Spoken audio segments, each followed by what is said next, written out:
اللهم زين بالقرآن لساني وجمل به وجهي. Metode Ad-Jani, belajar membaca Al-Quran dari 0 sampai mahir, jilid 5.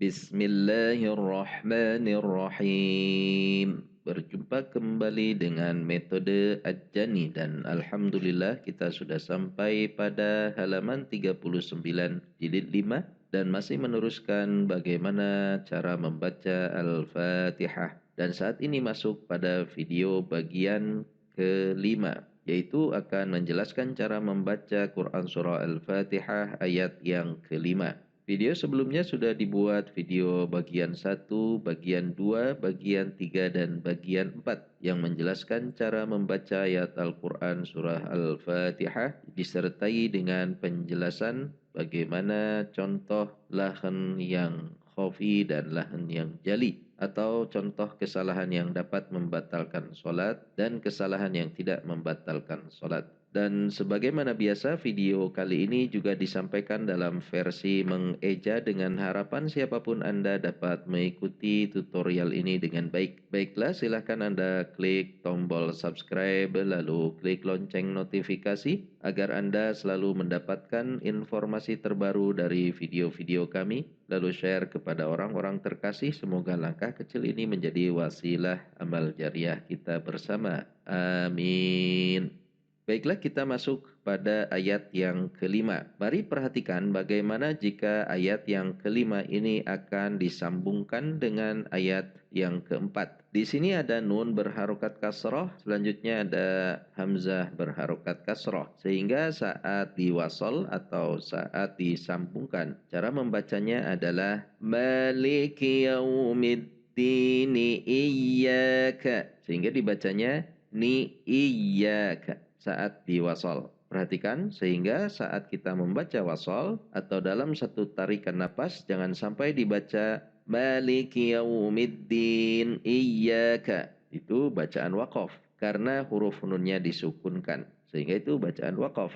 Ketika diwaqaf ya waqaf, ketika diwasol ya wasol. Jangan sampai la waqafa wala wasala wasol, tidak, waqaf juga tidak. Kita baca dalam satu tarikan napas dengan cara disambung, namun setiap ayat kita baca dengan cara diwaqaf. Itu yang harus kita hindari. Sehingga sekali lagi cara menyambungnya adalah dini iyyaka. Bacaan dinya menjadi dua harokat, tomat tobi'i karena disambung, dini iyyaka. Tidak dibaca din iyyaka. Karena kalau din berarti diwaqaf. Selanjutnya masuk kepada huruf pertama pada ayat yang kelima, yaitu hamzah berupa alif berharokat kasroh masuk ke ya tasydid. Ya tasydid berarti ada hentakan. Perhatikan cara membacanya, ada hentakan dan masuk sesuai dengan sifat huruf ya. Sehingga tidak bisa dihentak, contoh iyyaka. Atau tidak bisa dipanjangkan, contoh iyyaka. Perhatikan, tidak boleh dihentak iyyaka atau tidak boleh dipanjangkan seperti iya, namun ditekan sesuai sifat huruf ya, yaitu cara membacanya iya, iya. Perhatikan, tidak dibaca iya atau dibaca iya, namun dibaca iya, iya. Ada hentakan atau ada tekanan yang menandakan ada tasydid. Perhatikan, ketika kita menghilangkan tasydid bisa mengubah makna. Selanjutnya huruf ya. Ya fathah bertemu alif berarti mad tabi'i, dibaca dua harokat. Iya, dua harokat atau dua ketuk. Selanjutnya huruf kaf. Kaf fathah ka. Perhatikan sifat dan makhraj huruf kaf. Ada sedikit dorongan udara saat mengucapkannya. Ka, tidak ka. Ka, tidak dibaca ka, tapi ka. Berada di titik makhraj ka. Perhatikan, silahkan perhatikan gambar di bawah ini. Ka, ka, satu ketuk. Selanjutnya huruf nun. Nun fathah masuk ke huruf ain sukun. Na masuk ke ain. Huruf ain memiliki sifat bainiyah, sehingga saat sukun tidak bisa dihentak, juga tidak bisa dipanjangkan, yaitu di tengah-tengah. Seperti na', na', tidak boleh dihentak seperti dak, dak, atau dipanjangkan.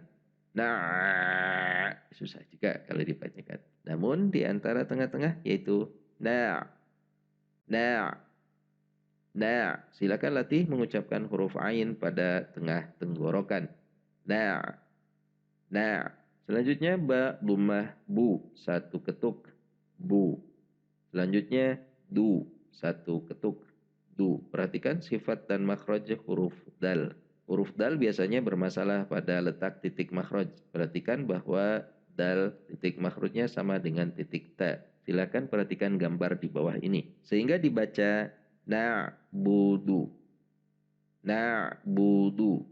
Satu ketuk semua atau satu harokat semua. Sehingga jika kita baca dari depan, iyyaka na'budu. Untuk melatihnya silahkan Anda penggal satu kata. Misalkan iyyaka. Iyyaka. Selanjutnya na'budu. Na'budu. Selanjutnya digabung. Iyyaka na'budu. Yang perlu diperhatikan juga adalah intonasi suara kita meningkat saat pada bacaan panjang saja. Karena ketika pada saat bacaan pendek intonasi kita atau tekanan suara kita meningkat, maka akan mengesankan bacaan tersebut menjadi panjang. Contoh, di sini huruf ya panjang 2 harokat. Maka di sini kita boleh meningkat. Iyyaka. Tapi kalau di ka-nya kita juga meningkat, iyyaka, ka-nya nanti jadi 2 harokat. Begitu juga di bacaan yang 1 harokat yang lain. Ketika ditingkatkan intonasinya, maka dia akan mengesankan 2 harokat. Sehingga perhatikan, iyyaka na'budu, ka na'budu. Standar semua, tidak ada tekanan. Namun di ya meningkat. Iyyaka na'budu. Baik, selanjutnya huruf wa. Wa fathah, satu ketuk, 1 harokat, wa. Selanjutnya hamzah kasrah masuk ke ya tasydid sebagaimana yang tadi sudah dijelaskan, ada tekanan i. Karena huruf tasydid sesungguhnya adalah terdiri dari 2 huruf, yaitu huruf ya yang sukun dan huruf ya yang berharokat. Sehingga cara membacanya iya, tidak boleh dipanjangkan, iya juga tidak dihentak, iya. Namun iya, ya fathah bertemu alif mad tabi'i 2 ketuk, ka 1 ketuk. Perhatikan sifat dan makhraj huruf kaf. Meskipun ada dorongan udara saat mengucapkannya, huruf kaf tidak didorong dengan kuat atau terkesan terlalu udaranya. Ka, iyyaka. Namun sedikit saja. Iyyaka. Sehingga kita bisa melatihnya wa iyyaka. Perhatikan di sini intonasi kita yang meningkat pada ya karena huruf ya yang 2 harokat. Wa iyyaka. Kan di ka-nya. Ketika kita meningkat di ka-nya maka yang 2 harokat huruf kafnya. Contoh wa iyyaka. Hati-hati. Sehingga yang meningkat di 2 harokat saja. Wa iyyaka. Selanjutnya huruf nun fathah masuk ke huruf sin sukun. Na masuk ke sin sukun. Nas. Perhatikan sifat dan makhraj huruf sin. Huruf sin ketika sukun memiliki sifat tidak tertahan. Sehingga cara membacanya mengalir. Tidak boleh diputus dengan huruf yang ada di depannya. Contoh yang diputus. Nas, ta. Nas, ta.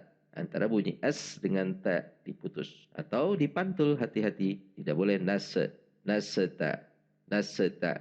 Nah, ini kesalahan yang sering terjadi. Diputus dan dipantul. Sehingga cara membaca adalah nasta. Sengaja saya panjangkan supaya tertangkap dengan jelas yang dimaksud dengan tidak terpisah. Contoh, ini hanya sebagai ilustrasi saja. Nasta. Sehingga antara bunyi asta tidak terpisah karena dia mengalir. Nasta. Huruf ta perhatikan sifat dan makhraj huruf ta. Ada sedikit dorongan udara saat mengucapkannya, ta, ta. Namun juga tidak terlalu banyak sehingga mengesankan berubah huruf seperti ca, ca. Itu tidak dibolehkan. Namun seperti biasa saja, sedikit saja keluar udara. Ta, ta, ta, satu harokat. Sehingga bisa dilatih nasta, nasta. Latihlah bagaimana supaya sin sukun tidak memantul dan tidak terpisah dengan mengucapkan dua huruf ini, yaitu nasta, nasta, nasta. Selanjutnya huruf ain. Ain, perhatikan sifat dan makhraj huruf ain. Bagaimana cara melatih huruf ain supaya tidak dengung dari hidung? Yaitu bisa dengan cara menutup kedua lubang hidung dengan tangan lalu ucapkan ai. Ucapkan a, ai, au. Dan dia hanya menekan sebentar saja pada titik makhraj kemudian lepas. A, ai, au. Kalau ditutup kedua lubang hidungnya masih suaranya mendengung, berarti itu masih ada suara dari hidung. Contoh yang mendengung adalah a, ai, o, a. Seharusnya ketika ditutup lubang hidung pun tidak ada bunyi dengung dari hidung. Contoh tidak ditutup a. Contoh ditutup a. Tidak ada perubahan, berarti itu menandakan bahwa huruf ain sudah keluar dari rongga mulut. Ain kasroh ya sukun. Ai, dua harokat, mad tabi'i. Selanjutnya nu, satu ketuk. Namun karena di akhir kalimat maka huruf nun disukunkan sehingga mad tabi'i ini menjadi bacaan mad arid lisukun yang panjangnya disesuaikan dengan mad arid lisukun pada ayat-ayat sebelumnya, yaitu bisa 2, 4 atau 6. Anda bisa melatihnya pada kata ini nasta'in, nasta'in, nasta'in.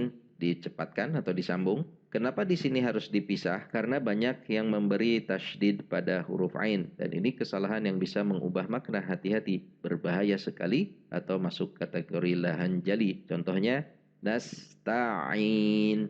Jadi seolah-olah pada huruf ain ada tasydid. Untuk melatihnya atau untuk memisahnya atau menghilangkan kebiasaan tasydidnya adalah dengan cara memenggalnya terlebih dahulu. Nasta'in, nasta'in, dipenggal. Kemudian setelah terbiasa menghilangkan tasydid pada ain, baru digabung. Nasta'in, nasta'in. Seperti itu. Baiklah, mari kita perhatikan panjang dan pendek bacaan. Iyyaka na'budu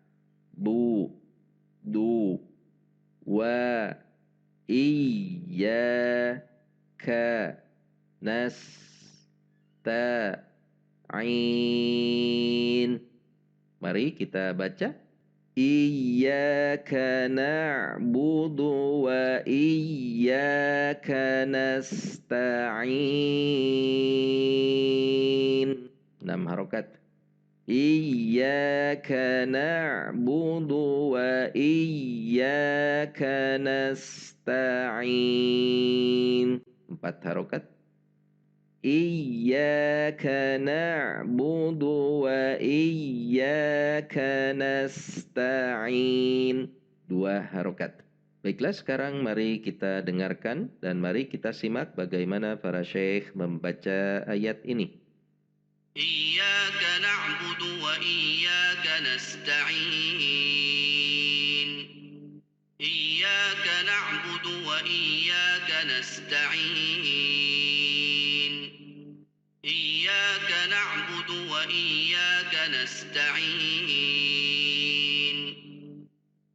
إياك نعبد وإياك نستعين إياك نعبد وإياك نستعين إياك نعبد وإياك نستعين إياك نعبد وإياك نستعين إياك نعبد وإياك نستعين إياك نعبد وإياك نستعين إياك نعبد وإياك نستعين إياك نعبد وإياك نستعين إياك نعبد وإياك نستعين. Selanjutnya marilah kita masuk pada bagaimana contoh lahan jali atau lahan yang bisa mengubah makna. Dan ini harus dihindari jika kita ingin Al-Fatihah kita menjadi sah atau sholat kita menjadi sah atau tidak batal. Contoh lahan jali yang pertama adalah menghilangkan tasydid, berarti menghilangkan huruf ya. Contoh yang sering terjadi adalah iyyaka. Iyyaka. Itu tasydidnya sudah hilang, berarti mengubah makna, menghilangkan huruf. Harusnya dibaca iyyaka, namun iyyaka. Selanjutnya yang kedua yang lahan jali adalah menambah alif pada huruf kaf. Mungkin maksudnya untuk menegaskan arti hanya kepadamu. Iyyaka. Namun malah terkesan menambah alif atau memanjangkan atau menjadikan mad pada huruf kaf. Contoh, iyyaka na'budu. Iyyaka na'budu. K-nya menjadi 2 harokat berarti menambah huruf dan itu mengubah makna. Selanjutnya lahan jali yang ketiga adalah tidak membaca huruf ain pada titik makhraj dan tidak ada usaha yang kuat terhadap hal tersebut sehingga memudahkan saja dan hanya mengucapkannya dengan hamzah. Contoh, na'budu. Na'budu.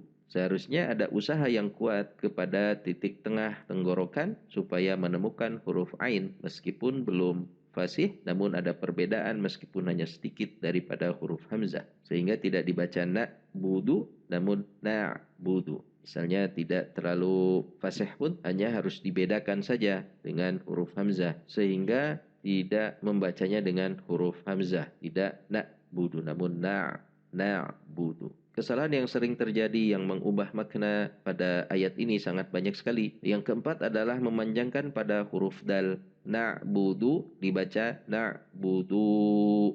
Berarti menambah huruf pada huruf dal dan ini membatalkan Al-Fatihah. Selanjutnya, wa iyyaka dibaca wa iyyaka. Tasydidnya hilang. Wa iyyaka. Tidak wa iyyaka. Wa iyyaka harusnya ada tekanan menandakan bahwa ada tasydid. Wa iyyaka. Jika dibaca wa iyyaka berarti menghilangkan tasydid, menghilangkan huruf, mengubah makna, membatalkan Al-Fatihah. Selanjutnya adalah memanjangkan pada huruf kaf kembali. Harusnya ka dibaca ka. Wa iyyaka nasta'in. Wa iyyaka naska'nya panjang, menambah huruf, mengubah makna, membatalkan Al-Fatihah. Selanjutnya huruf sin sukun, kesalahan atau lahan jali yang terjadi adalah nas, sin kecil atau sin yang tidak ada titiknya atau di kita sering disebut sin kecil dibaca nash. Hati-hati, berarti ketika nash sudah mengubah titik makhraj. Mengubah titik makhraj berarti mengubah huruf. Karena makhraj hubungannya sama huruf. Ketika sifat masih ada kemungkinan hanya mengubah lahan khafi saja. Namun ketika sudah mengubah makhraj maka mengubah huruf. Hati-hati, nas tidak dibaca nash. Nas tidak dibaca nash. Kalau nash berarti itu sin besar sehingga mengubah huruf. Selanjutnya kesalahan yang sering terjadi lahan jali adalah huruf ain di sini dibaca memiliki tasydid. Harusnya dibaca ta ain, dibacanya ta'ain. Nasta'in. Nasta'in. Sehingga itu menambah tasydid pada huruf ain. Menambah tasydid berarti menambah huruf. Menambah huruf mengubah makna. Mengubah makna membatalkan Al-Fatihah. Hati-hati.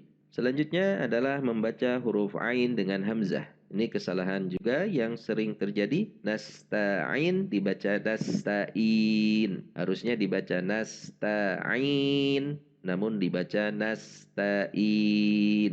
Sehingga mengubah huruf ain dengan hamzah. Oleh karena itu latihlah cara mengucapkan ain pada tengah tenggorokan. Silahkan jika dilatih insya Allah akan menemukan titik tersebut. Tekan pada titik makhraj ai. Ada usaha yang kuat untuk mengucapkan huruf sehingga tidak menggampangkannya, tidak nasta'in namun nasta'in. Dan tadi sudah disampaikan hati-hati jangan sampai dibaca nasta'in karena itu menambah tasydid. Itulah beberapa lahan jali yang sering terjadi pada ayat ini dan semoga dengan sudah mengetahuinya kita dapat menghindarinya dan Al-Fatihah kita menjadi sah insya Allah. Baiklah, selanjutnya setelah lahan jali kita akan masuk kepada contoh lahan khafi, yaitu contoh-contoh yang tidak mengubah makna. Contoh yang tidak mengubah makna pada ayat ini tentunya sedikit sekali. Tadi misalkan terlalu banyak sedikit pada huruf kaf anginnya ka dan harusnya ka namun hati-hati asal tidak mengubah titik makhraj. Nah, ketika sudah mengubah titik makhraj berarti itu sudah membatalkan. Namun jika tidak mengubah titik makhraj tidak membatalkan.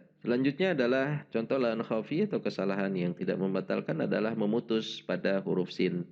Nas ta harusnya mengalir atau ta asal pantulannya tidak membunyikan huruf yang baru. Kalau membunyikan huruf yang baru juga berarti menambah huruf. Namun jika diputus atau pantulannya tidak membunyikan huruf yang baru berarti hanya mengubah sifat huruf sin saja. Ta diputus, itu adalah contoh lahan khafi. Kemudian contoh lahan khafi yang lain adalah terlalu memanjangkan pada bacaan mad. Contohnya iyyaka dibaca iyyaka na'budu. Harusnya dibaca iyyaka na'budu. Namun dibaca iyyaka na'budu wa iyyaka nasta'in. Terlalu memanjangkan pada bacaan mad tabi'i berarti itu lahan khafi. Dan sebagai imam sebaiknya harus mampu menghindari itu terlebih dahulu. Demikianlah penjelasan pada ayat yang kelima, mulai dari cara membacanya dan contoh lahan jali dan lahan khafi atau kesalahan yang bisa membatalkan dan tidak membatalkan Al-Fatihah. Sekarang marilah kita baca Al-Fatihah dari ayat pertama. Bismillahirrahmanirrahim.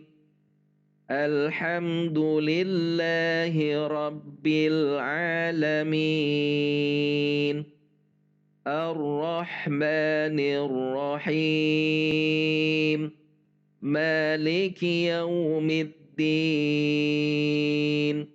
Iyyaka na'budu wa iyyaka nasta'in.